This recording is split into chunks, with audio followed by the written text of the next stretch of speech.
In this module, you will learn components of vocabulary and comprehension and will gain an understanding of effective instructional practices in these areas. We will begin with vocabulary. Vocabulary knowledge plays a central role in comprehending what we read. Vocabulary refers to the words we need to know in order to comprehend and communicate effectively. In this section, you will learn about the following: oral and print vocabulary, receptive and expressive vocabulary, and the relationship between vocabulary and comprehension.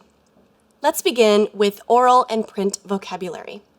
It's useful to think about these through the framework of the four components of language: listening, speaking, reading, and writing. In general, vocabulary can be described as oral vocabulary or print vocabulary. Oral vocabulary refers to words we use in speaking and words we understand when listening, whereas print vocabulary refers to words we can recognize in reading or use in writing. Another aspect of vocabulary describes whether it is receptive or expressive. Receptive vocabulary refers to the understanding a student is receiving through listening or reading. Expressive vocabulary refers to the understanding a student can express through speaking or writing. Expressive usage is a more complex and difficult task, requiring much more exposure and practice than receptive usage. Now let's think about the connection between vocabulary and comprehension. Vocabulary plays an important role in learning to read. Children's knowledge of words in first grade has been shown to predict reading comprehension in 11th grade. Why is that? When reading a passage, every unknown word encountered by a student means less understanding of the text. When readers understand less than approximately 95% of words in a text, they start to lose the overall meaning of the text and become unlikely to be able to infer the meaning of unfamiliar words based on context. For example, pause this video and read this text about a development in engineering from the Harvard School of Engineering and Applied Sciences. With only 10% of the words in this paragraph missing, are you able to confidently answer the following questions? Number 1, what was the main objective of the research project? Number 2, what was studied about the mantis shrimp's biology? And number 3, what potential impact does this research have on the future of robotics? As you likely saw, with only 5 words missing, 10% of the passage, your comprehension was affected. In multiple studies, vocabulary knowledge has been consistently found to influence a reader's comprehension of text, and by the time these students reach early adolescence, vocabulary knowledge becomes a factor that is nearly indistinguishable from reading comprehension. This makes a lot of sense. It's difficult to understand a text when you don't know the meanings of the words in the text. Vocabulary knowledge is critical to word recognition, which in turn is critical for reading comprehension. In order to understand why this happens, let's look at 2 theoretical models of reading: the simple view of reading and Scarborough's reading rope. The simple view of reading is a theoretical model that was first published by Goff and Tunmer in 1986. In this model, reading comprehension is viewed as the product of word recognition and language comprehension. This framework helps us understand that both word recognition skills and language comprehension skills are necessary for reading comprehension. When one of these components is missing or weak, reading comprehension suffers. In Scarborough's reading rope, we see the 2 components of the simple view of reading expanded to show the components of each, and how each strand winds together to result in fluent reading. The language comprehension strand, which we'll focus on in this section, consists of background knowledge, vocabulary, language structures, verbal reasoning, and literacy knowledge. To think more about the work readers do with word recognition and language comprehension to skillfully comprehend text, it's useful to learn about the 4-part processing model. This model comes from ideas by Seidenberg and McClelland from 1989. Readers rely on word recognition skills to use phonemes and orthography to connect sounds to letters and decode the word. language comprehension skills are utilized for the connection of sounds and letters to the meanings of words. A challenge with language is that words have multiple meanings. Readers need to be able to decide which word meaning makes sense in order to comprehend text. Let's look at an example of the process a reader engages in to comprehend this sentence with the word bank. Lucy sat on the bank to watch the fish swim by. The reader would use their word recognition skills to successfully decode and read the letters B, A, and K as the word bank, and connect the word to the multiple meanings of the word. The reader would then need to think about the meaning of the word in context of the sentence to understand that Lucy was likely sitting on a riverbank by water and not on top of a bank building that handles financial transactions. Let's look at another example. Danielle wouldn't bank on Lucy showing up tonight. She never comes to these events. By thinking about the word bank in this context, the reader can realize that this is neither a financial bank or a riverbank. The reader would need to use knowledge of the idiom bank on it to understand that the character Danielle couldn't count on Lucy to show up. The four-part processing model helps illustrate how readers need to use their word recognition skills and language comprehension skills to successfully read for understanding. Just teaching students phonics during foundational skills instruction is inadequate. As we saw from the previous example, it's not enough to be able to sound out the word bank. Readers must know multiple meanings of the word. This leads to important implications for reading instruction. Reading instruction needs to involve both instruction in word recognition as well as instruction in language comprehension, so readers can successfully decode and understand words in order to comprehend text. So far, we've learned that vocabulary plays a crucial part in all four components of reading. Oral vocabulary, referring to listening and speaking, print vocabulary, referring to reading and writing. We've also learned that receptive vocabulary, consisting of listening and reading, is an easier task than expressive vocabulary, which consists of speaking and writing.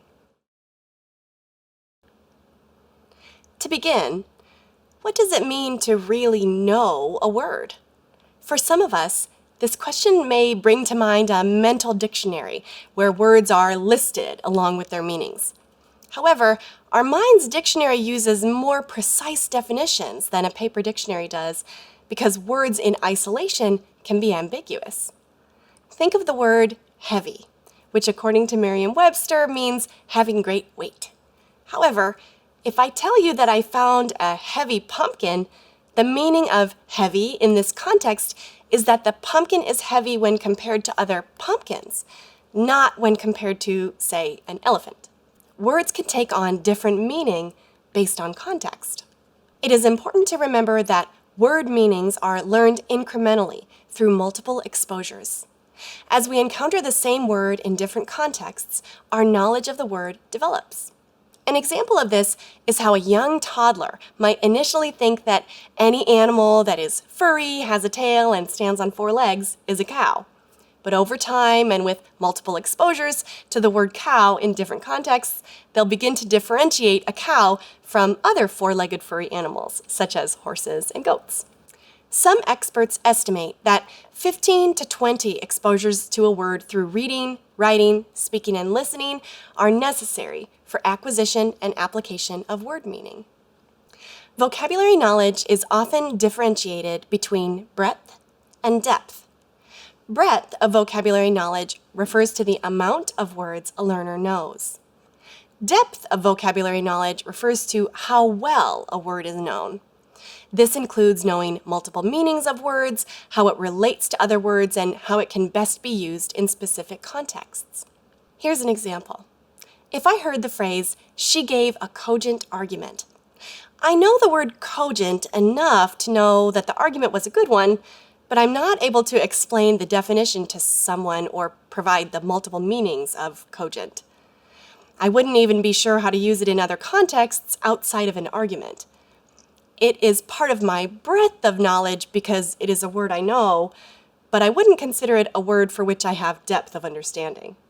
Not only is it important for us to know a variety of words, which is breadth of knowledge, It's also important for us to know multiple meanings and connections between words, which is depth of knowledge. Research shows that both breadth and depth of vocabulary knowledge matter in reading comprehension. Ways vocabulary knowledge can develop. So how does vocabulary knowledge develop?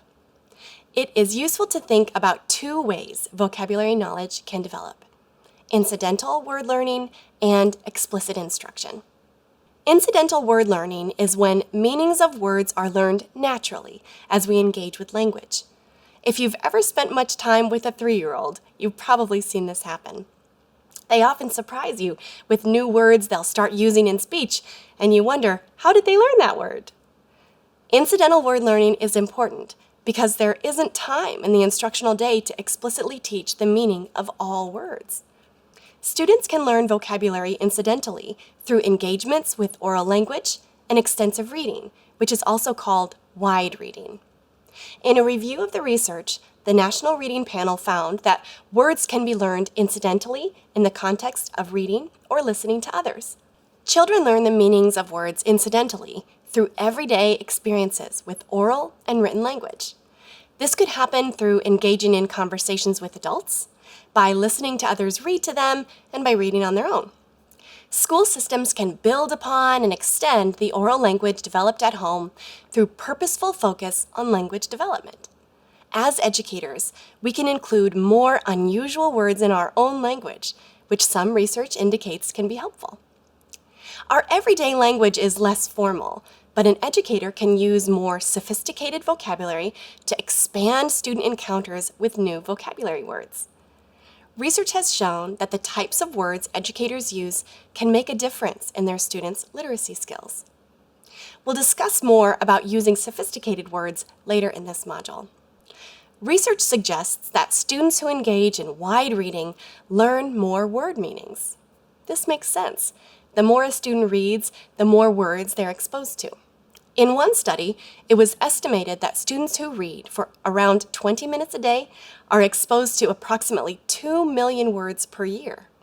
In contrast, a student who reads less than a minute per day is only exposed to approximately 8,000 words per year. A word of caution to keep in mind about incidental learning of vocabulary through wide reading is that some experts have suggested that readers have about a 1 in 3 chance of learning a word through reading. Sometimes the context of a sentence can be helpful, such as, "I like my coffee strong and potent, so I take it unadulterated." The context that the coffee is strong and potent can help us infer that unadulterated means without any cream or sugar. However, if you've never had coffee or don't know that cream and sugar helps to soften the strength or potency, the context is unlikely to be helpful. In fact, research doesn't always support context clues for this very reason, especially for our students with low vocabulary. Whereas incidental word learning develops through encounters with words in oral and written language, explicit instruction occurs when word meanings are directly taught. Explicit instruction of vocabulary is especially important because words learned incidentally and used in spoken language are not adequate for the demands of academic vocabulary used for reading and writing as students move through their education. Academic vocabulary words are words that are used in academic texts, but not generally in daily conversations. In just a moment, you'll pause the video to read a short passage about protein coding DNA. Examples of academic language you'll encounter in this text include codon, cellular machinery, signify, and amino acids. These are words you are more likely to encounter in an academic text than in everyday conversations. Pause this video now and read this text about gene mutations from Berkeley. Take a moment to think about how your knowledge of the academic vocabulary in the text affected your comprehension. How many of the academic vocabulary words would you have learned incidentally from spoken language interactions? This example illustrates the importance of explicit instruction of vocabulary in all subject areas. When students are taught vocabulary through direct, explicit instruction, they can learn around 300 to 500 more words per year. Explicit vocabulary instruction is especially critical for struggling readers who are unlikely to be reading extensively and may have difficulty using contextual clues to determine and use new word meanings. Effective instructional practices.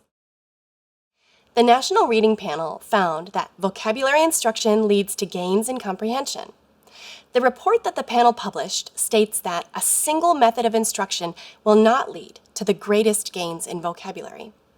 From their review of the research on vocabulary instruction, they recommended that instruction should be both indirect to promote incidental learning and direct with explicit instruction. In this section, I will explain effective strategies for teaching vocabulary both indirectly and directly. Before we dive into effective strategies, here are some instructional practices that have been shown to be less effective for in-depth learning of a word's meaning. First, memorizing complex definitions. Second, copying definitions from a dictionary. And third, writing words in sentences when understanding of a word is emergent. Instead, here are some strategies for effectively building student vocabulary knowledge by promoting both incidental learning of word meanings and explicit instruction. Here are two strategies for promoting incidental learning of vocabulary. First, strengthen oral language, and second, promote word consciousness. Let's begin with strengthening students' oral language.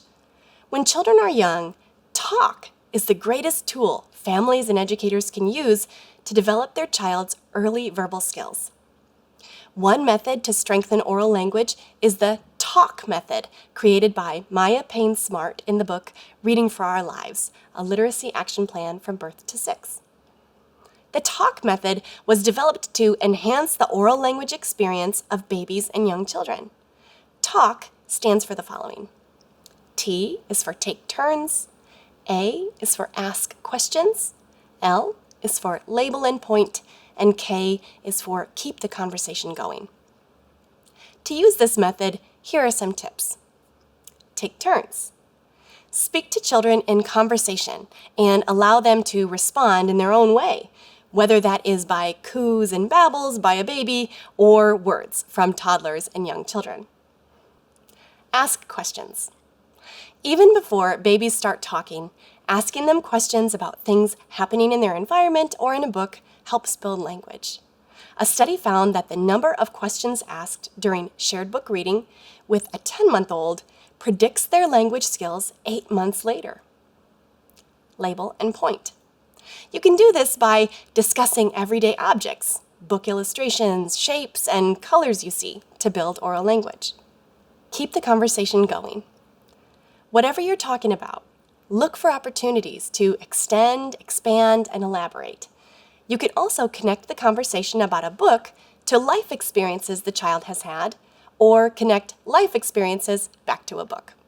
For English learners, first language support and maintenance in the home should be encouraged, as there is substantial evidence that maintaining primary language use does not deter from English language learning, nor does it delay the cognitive development of English learners.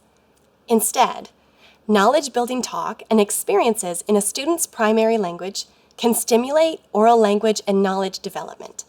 Proficiency in the primary language will contribute to proficiency in additional languages.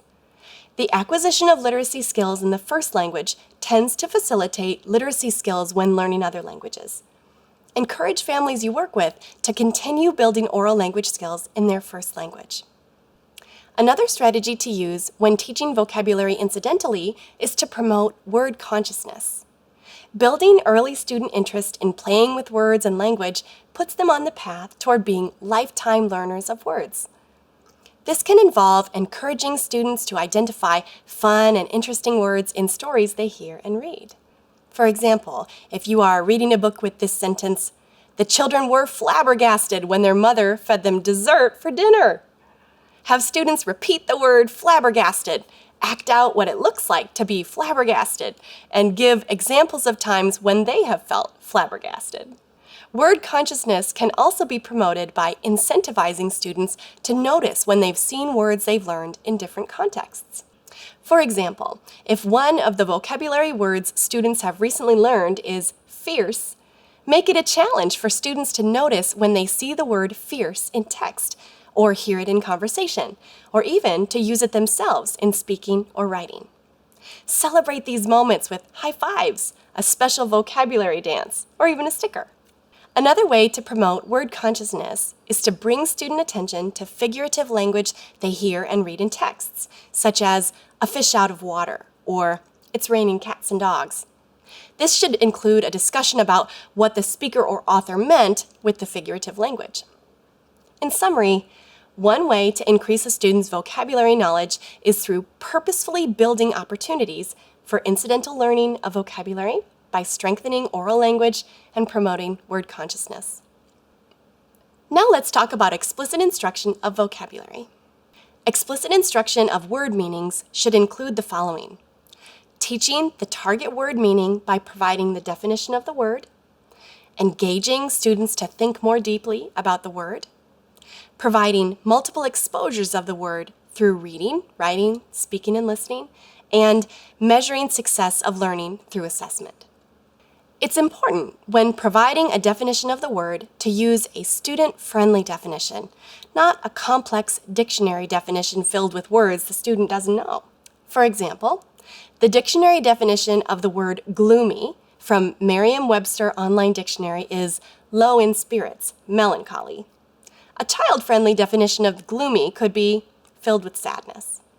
Two effective instructional strategies for engaging students to think more deeply about words during explicit instruction is to help students build knowledge of word relationships and to teach morphology. Let's look at these two strategies more closely. Students learn new word meanings by making connections to other words. To understand this better, it's helpful to learn more about how words are organized in the mind. Word meanings do not seem to be stored in our memories as separate entities, such as in a dictionary. Instead, we store words with connections to other words. To understand this better, let's look at this visual with lists of the differences between an alligator and an alligator snapping turtle. Our brains don't seem to store word meanings in neat, tidy lists like this. Rather, our brains seem to hold on to word meanings in a messy web with lots of connections between different words that looks more like this.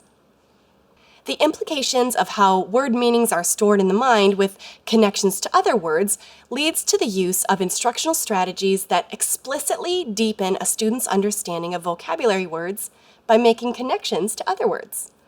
One way to do this is through semantic mapping. A semantic map is a type of graphic organizer that serves as a vehicle for making connections between words. Using a semantic map, students can identify related synonyms, antonyms, examples, multiple meanings, and other words that are related to the target word.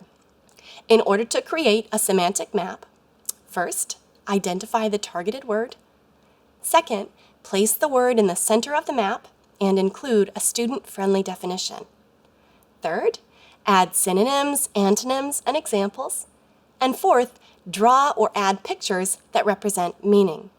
Here's an example of a completed semantic map of the word gloomy. Pause this video and take a look. A common type of semantic map often used to teach vocabulary words over the past 50 years is the Freyer model. The Freyer model includes both examples and non-examples, so students can build their understanding of a word's meaning by considering both what it is and what it is not. Here is an example of the Freyer model of the word gloomy. There are many examples of different types of semantic maps and variations of Freyer models you can find with an internet search. The importance of this instructional activity is to promote word learning by helping students develop both breadth and depth of vocabulary knowledge by making connections between word meanings. Another strategy for direct instruction in vocabulary is to teach morphology, or the study of meaningful units of words. Experts have suggested that more than 60% of unfamiliar words students encounter in text can be broken down into smaller word parts. Teaching morphology gives students more tools to be able to read and understand bigger, longer words. Let's think back for a moment to the simple view of reading, the theoretical model that explains reading comprehension to be the product of word reading times language comprehension. We know that when either word reading or language comprehension are weak, reading comprehension suffers. In teaching morphology, explicit teaching of word parts allows students to break down bigger, longer words into manageable pieces, which in turn strengthens word reading. When students learn morphemes that can be generalized to other words, this expands their language comprehension. Teaching morphology can strengthen both sides of the simple view of reading. In a later section, you'll have the opportunity for a deeper dive into morphology, including the opportunity to learn more about what morphology is, as well as what morphology instruction looks like. Now that you have learned some strategies for both incidental learning and direct instruction, here's an example of a 4-step instructional routine for teaching vocabulary that is explicit, interactive, includes teacher modeling, engages students through response, and allows for feedback. Let's think about how to select words to teach. Planning for intentional, explicit instruction of vocabulary is a complex task. Instructional time is limited, and we want to give our students the best advantages we can without overloading them. Many experts agree that around 10 words per week can be taught directly and in depth. With a limited scope of words that can be explicitly taught, we need to make sure that we are carefully choosing which words to teach. Educators are becoming increasingly aware that everyday words are insufficient to meet academic objectives. Research has suggested that different words have different levels of utility and have provided a tiered framework to aid in choosing which words to focus on for instruction. Tier 1 words are basic, common words used in everyday conversation. These are not usually the target of instruction, as most children know these words. For example, food, thought, way, or table. Tier 2 words are more sophisticated words that are used by mature language users in speech and writing. These words are found across a variety of texts and domains.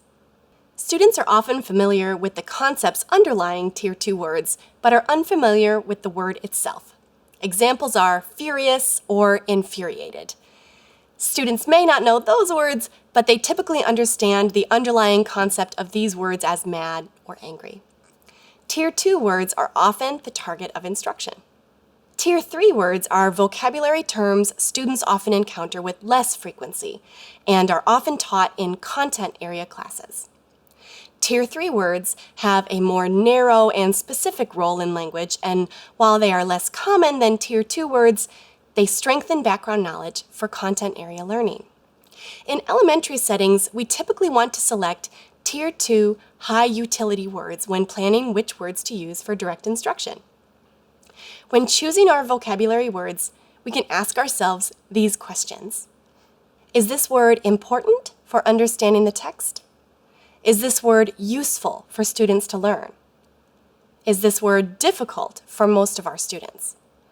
Some types of words are more difficult because they label unknown concepts, are not adequately addressed through context clues, or have multiple meanings or idiomatic expressions. Once the word is selected, you are ready to directly and explicitly teach the word meaning through the 4-step process. Here it is. Step 1, provide the word. The teacher tells the word and asks students to repeat. The teacher will bring attention to the spelling, pronunciation, and any applicable word parts. If the vocabulary words include cognates, which are words across languages that are similar in spelling and meaning, bringing attention to this meaning across languages can be particularly beneficial to English learners. An example of a cognate is the word bank in English with the word banco in Spanish. Step 2, provide a student-friendly definition. When teaching students the meaning of words, it is recommended to use definitions that are easy to understand, contain only words that students already know, and give an example to indicate how the word is used. For example, for the word attention, a student-friendly definition might be the act of listening or looking carefully. Step 3, illustrate the word.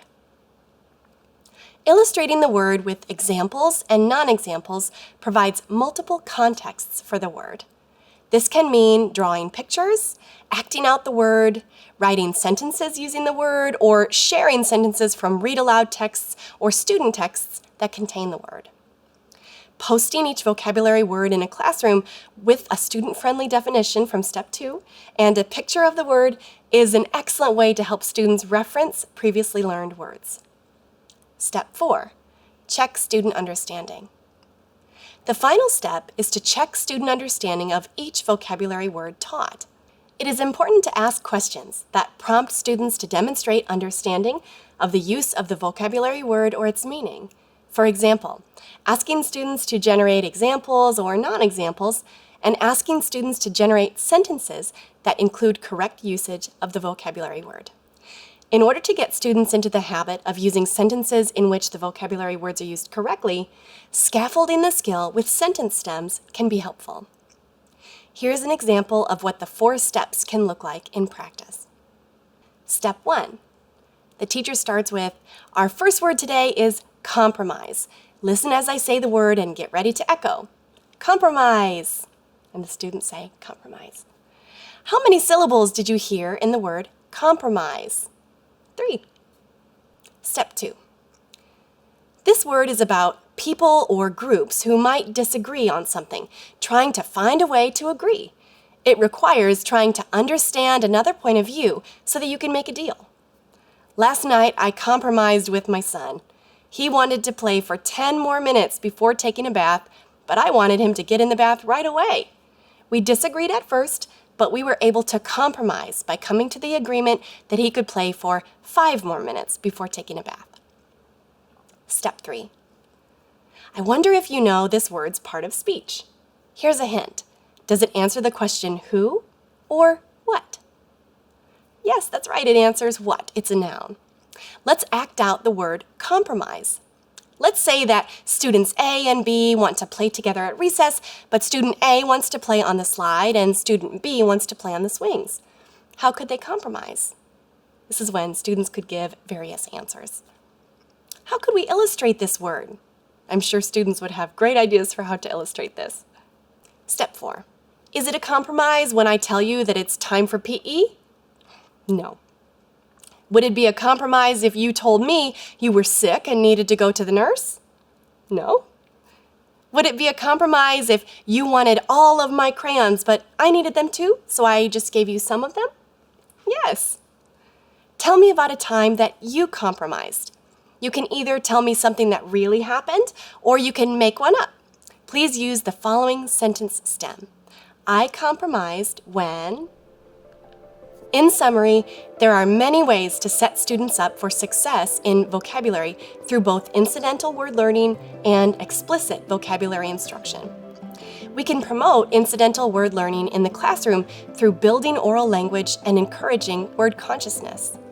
We can provide explicit instruction through directly teaching child-friendly definitions, building word relationships, and teaching morphology. Remember that teaching vocabulary is also enhancing the knowledge a student needs to successfully comprehend text.